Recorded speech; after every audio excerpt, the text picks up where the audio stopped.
This is Lara Lillibridge, and I'm reading the introduction to my memoir, Mama, Mama, Only Mama. This chapter is called Step Stools. Everyone wants to know why my marriage ended. It's a natural curiosity, I suppose, but it's not a question I want to answer. There's the easy answer and the hard answer. Easy answers are all about what he did or I did or didn't do, but they always end with, yeah, but couldn't you have tried harder? Then there's the hard answer, which takes time to understand in my own head and longer still to codify for everyone else. Still, I should have an answer. Whether others find it satisfactory or not is irrelevant. To say why my marriage failed, I have to first talk about a pair of step stools of the same approximate size and shape. One is pale green, the color of a tulip stem. Made of lightweight molded plastic, its design is clean, simple, functional. As far as step stools go, it's perfectly adequate. The other step stool is old wood, long ago painted red, but now covered with paint splatter from other people's projects and also a few of my own.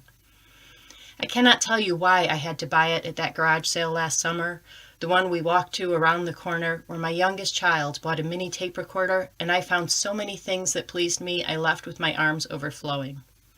The red step stool was only $1, but I would have paid $5 or even $10 for it, even though I already had a perfectly adequate step stool at home. I couldn't live with new molded plastic once I found old wood painted red and worn in spots by years of other children's feet. My ex-husband is a good man, but he will always choose the pale green step stool, the color of tulip stems and our cat's eyes.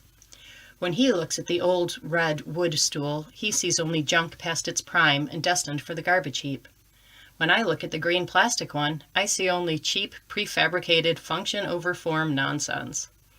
I told him when we met that I liked the plastic one better, that I wanted new and clean and functional, and I wanted to want that, I really did. But I woke up one day and I saw there was no old paint-splattered wood anywhere, and I couldn't live like that anymore.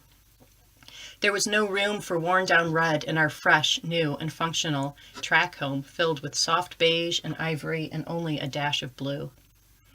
My ex-husband will tell you that one day I woke up and had gone crazy, and nothing worked right after that, no matter how hard he tried. His version is also true. What can you say to someone who sees old paint-splattered wood and thinks it's junk without sounding crazy? How can you live without old wood and not become crazy? When I go to my ex-husband's house now, the one we bought and furnished together, little has changed in the 5 years since I left. I left no lasting impression. I painted no walls, hung no art. That's not true. I sewed the throw pillows on the couch. I hung the posters in the playroom, the ones his sister sent. But what I did was so anonymous and bland, it could have been done by anyone. I can't believe I ever lived like that.